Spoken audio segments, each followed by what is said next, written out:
On ne le dira jamais assez, les métiers du tourisme sont vraiment porteurs en termes d'emploi, surtout sur un territoire comme celui de la Creuse et je dirais un peu plus largement sur sur le territoire limousin, mais un peu partout en France. On va parler justement de ces métiers du tourisme avec aujourd'hui Julien Lemoine. Bonjour Julien, Bonjour. c'est gentil d'être présent à cette nuit de l'orientation. Déjà, qu'est-ce que vous y faites à la nuit de l'orientation? Et bah, du coup, on vient découvrir les différents métiers, si je puis dire. Voilà, c'est toujours agréable de découvrir.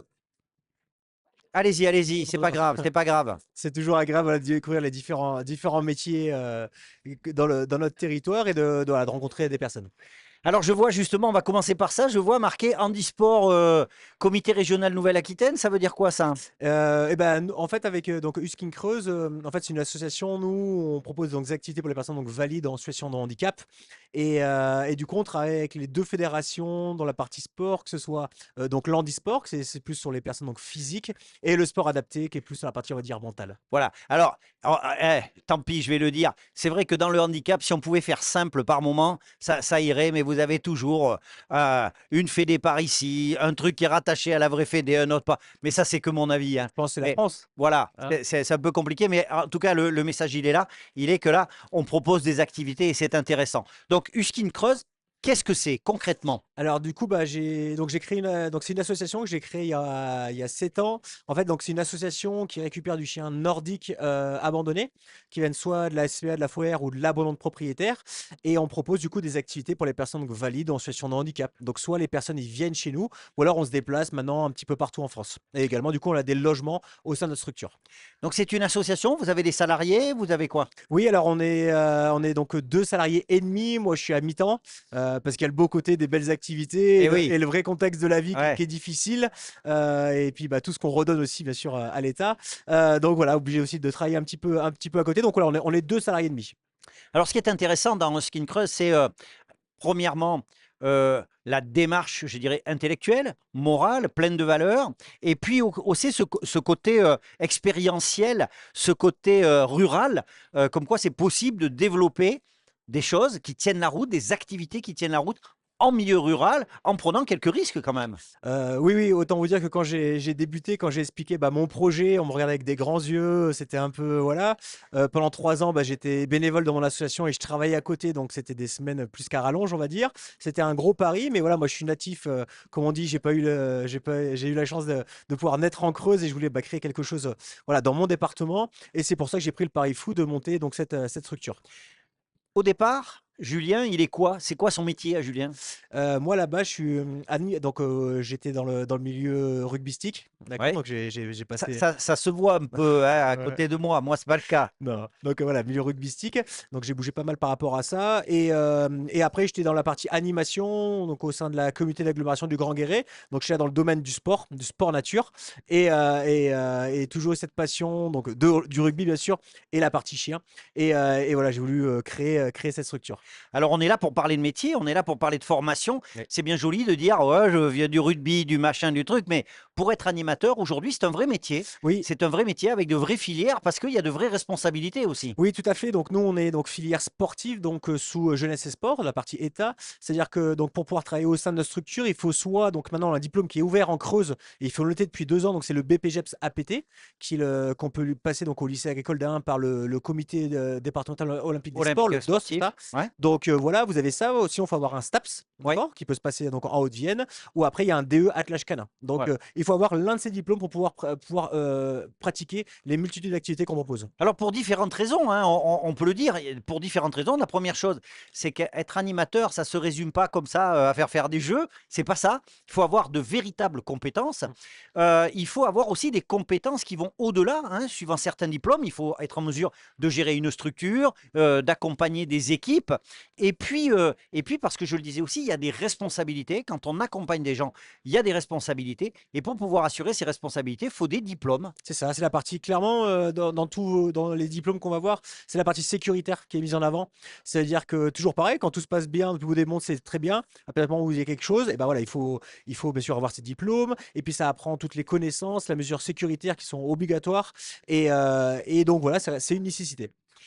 Les métiers de l'animation, comme la vôtre en tout cas, on peut dire quoi? Est-ce qu'on peut dire par exemple que le BAFA est une porte d'entrée ou pas du tout Alors, si, c'est toujours, bien sûr, c'est un premier diplôme. De toute façon, il faut encourager les jeunes. Moi, Bien j'encourage vraiment sûr. les jeunes à partir sur de la formation. Le BAFA est un premier diplôme on peut bosser, on peut travailler, pardon, excuse-moi, Pendant les... dans le périscolaire, on Oui, peut travailler, oui. voilà, toutes ces choses-là. Après, la C'est seule, plutôt des travaux accessoires. oui, Oui, la seule prérogative vraiment du BAFA, c'est que vous pouvez encadrer jusqu'à 17 ans, ouais, d'accord? Et au-delà de ce âge-là, non, il faut d'autres prérogatives. Il y a d'autres voilà. prérogatives, d'où voilà, l'avantage de ce fameux donc, diplôme, le BPGEPS, c'est que ça ouvre des portes sur tout. Donc voilà, il y a une nouvelle session qui va démarrer en janvier. Donc j'invite vraiment les jeunes et les moins jeunes. Voilà, donc moi je l'ai repassé à 38 ans. Donc voilà, ça dure un an et demi, ça dépend. Mais ça ouvre des portes sur plein de choses. Donc vraiment, j'invite vraiment les gens voilà, à pas hésiter à le repasser. Alors, ce qu'on peut dire aussi, c'est que ce sont des métiers où il existe des possibilités d'évolution. On parlait du BAFA, effectivement, ça peut servir pour se faire la main, pour faire les travaux d'été. On peut passer le BPGEPS, hein, quel qu'il soit, avec des spécialisations, il y en a plein. Et puis, à un moment donné, si on en a un petit peu marre d'être au contact direct des gens, on peut aussi passer des concours pour être, ou des examens pour être directeur de structure. Bien sûr. Ça existe aussi, hein. Oui, oui, bien sûr, tout à fait. Il faut tout. Alors nous c'est différent. C'est une toute petite structure. Bah, clairement, il faut gérer un petit peu tout. Bien sûr, clairement, on s'occupe de tout. Mais après, voilà, il y a des directeurs de structure qui gèrent vraiment la partie papier, administratif. Voilà, la partie aussi sécuritaire qui est vraiment très importante. Donc tout à fait, ça dépend un peu des profils. Si on est dans le profil un peu animation, sportif, bah voilà, on peut se diriger, donc faire ces diplômes-là.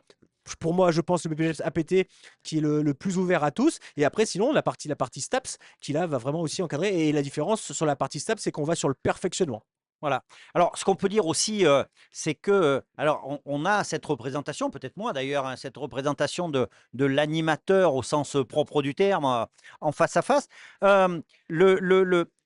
Les animateurs, ça existe dans vos structures. Ça, vous le disiez tout à l'heure, vous avez travaillé aussi pour la La communauté de communication, bien communes. sûr. Vous pouvez passer des concours, travailler dans des collectivités. Enfin, il y a plein d'endroits. Vous pouvez travailler en EHPAD. Il y a plein de structures dans lesquelles les métiers de l'animation sont recherchés. Oui, et puis surtout, on le voit au jour d'aujourd'hui que, comme vous le disiez si bien, dans la partie EHPAD, la partie animation est une partie vraiment importante qui permet de redonner ce dynamisme, cette vivacité aux personnes, donc aux personnes âgées ou aux personnes en situation de handicap. Et on voit la partie prenante et qui est vraiment en train qui est en train de monter en puissance. Donc, il y a vraiment une porte ouverte et c'est pas parce qu'on est en creuse qu'on doit se limiter. Il y a des potentielles activités. Et au jour d'aujourd'hui, nous, clairement, si on doit effectuer un recrutement, ce sera forcément quelqu'un avec ce diplôme-là. Qui sont les gens qui viennent vous voir aujourd'hui? Qui sont ceux qui veulent travailler dans le tourisme? Est-ce que ça, comme je dirais, ça tient la route ou est-ce que c'est des rêveurs? Est-ce que c'est des gens particulièrement avec Alors, des valeurs? Est-ce que c'est des garçons? Est-ce que c'est des filles? Alors nous, on a de tout. Alors bien sûr, nous, c'est un peu particulier. C'est vrai on va dire un milieu qui fait un peu rêver avec les chiens, etc. Donc à chaque fois, c'est vrai, moi j'adore les chiens, etc. Mais ouais, mais ça marche pas comme ça. Ça suffit Ça pas. suffit pas malheureusement parce que comme on l'a redit, il y a la partie législation qui nous oblige donc à avoir ce diplôme. Et puis clairement, c'est qu'il y a le beau côté, mais le niveau d'à côté, c'est qu'on reste avec du vivant, les animaux. Donc autant dire que les horaires sont, voilà, on compte pas trop les heures. Il n'y a pas de jour férié, il n'y a pas de, on travaille C'est tous les pas non jours. plus des métiers où on devient très riche. Ah non, bah comme Non, je vous c'est dis, des moi, métiers où on travaille beaucoup et on est content de travailler. voilà, bah pour rien vous cacher, moi juste avant de venir, là j'étais en train, donc je suis auto-entrepreneur à côté, je Oui, fais du d'accord. chantier dans le Bien bâtiment, sûr, bien rien à voir sûr, pour le côté financier parce que ça suffit pas malheureusement. bien sûr, Ouais. bien sûr, bien Donc sûr. ça c'est la réalité des choses un petit peu. Bon, Julien, regardez bien la caméra là face à vous. Qu'est-ce que vous pouvez dire aux jeunes là, aux parents, etc., pour qu'ils viennent un peu grossir les rangs des professionnels du tourisme Euh, et de l'animation? Ouais, bien sûr, c'est ce que voilà, je défends un petit peu ce diplôme parce que j'étais vraiment à fond dedans. Pour moi, le BPGEPS APT vraiment ouvre des portes sur tout. En Creuse, on a moyen de développer notre département. Il faut rebondir. Les gens sont en recherche de tourisme vert. Forcément, il faut réussir à avoir de l'idée. Il faut développer les activités. Voilà. Et puis, comme on dit, c'est ma phrase un peu que j'ai tout le temps, mais c'est rêvons nos vies, vivons nos rêves. Moi, mon rêve, c'est de créer cette structure, de pouvoir essayer de développer une structure dans mon département. Et voilà, j'ai essayé. Pour l'instant, ça tient la route. Voilà, essayez de voilà, vivez vos rêves, quoi, essayez de les mettre en place. Et c'est ce que je peux vous dire, quoi.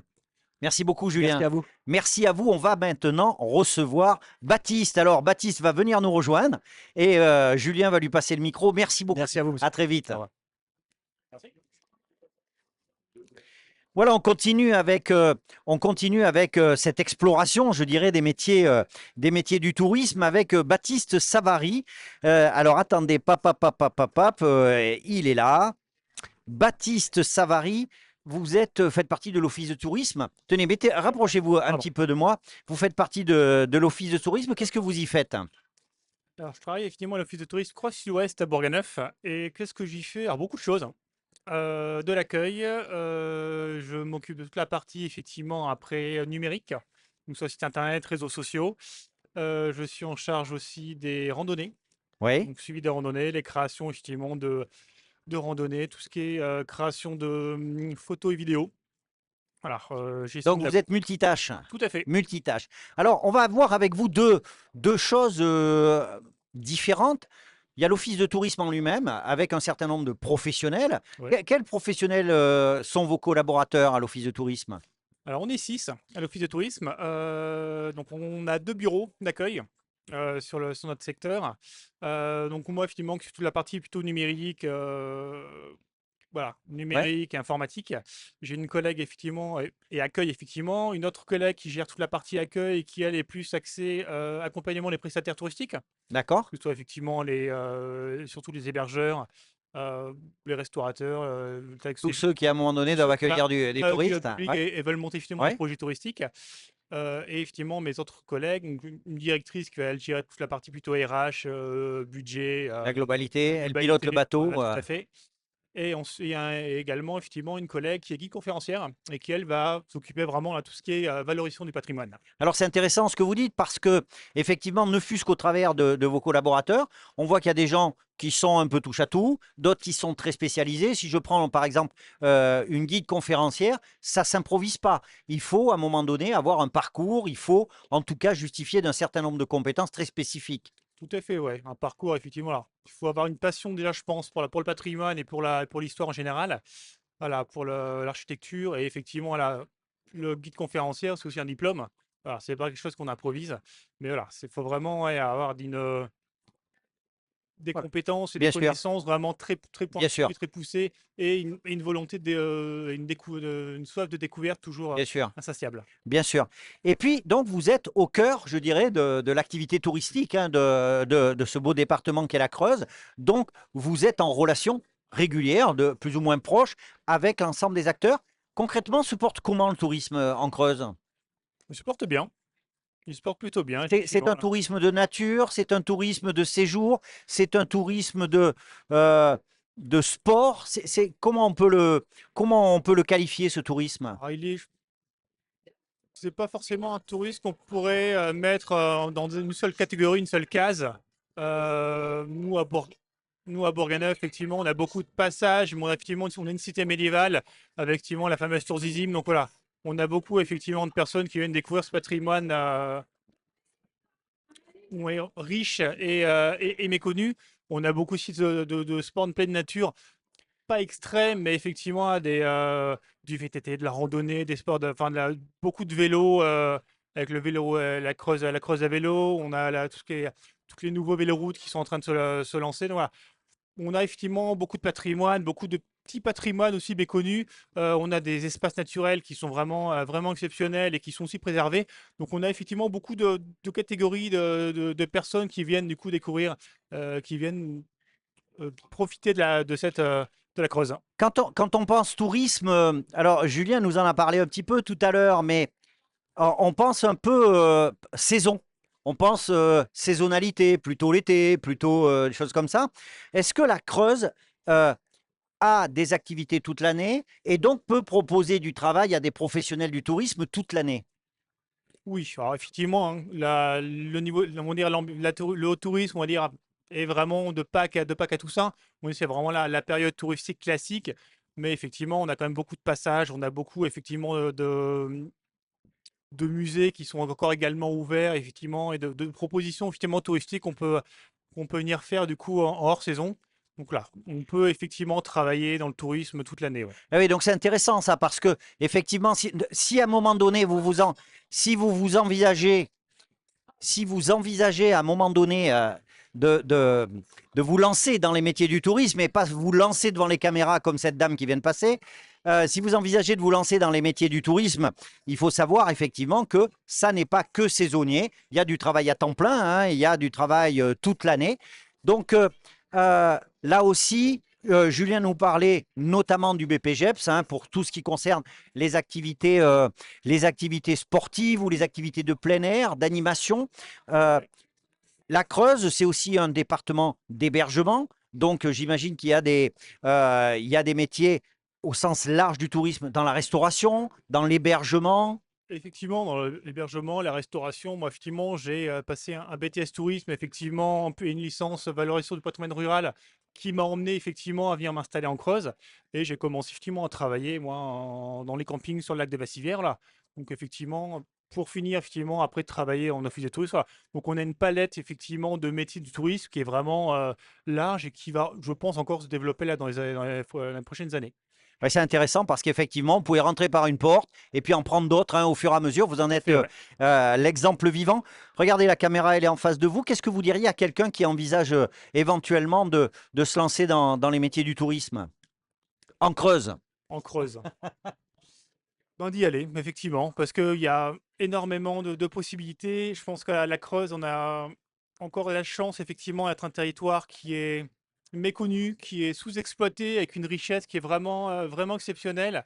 Et je pense qu'il y a des choses à développer, il y a des millions de choses à développer pour peu effectivement qu'on ait envie qu'on ait envie de se donner les moyens de le faire et qu'on invente effectivement, je pense, une nouvelle forme de tourisme un peu plus axé sur le tourisme, sur le développement un peu plus lent, plus écologique.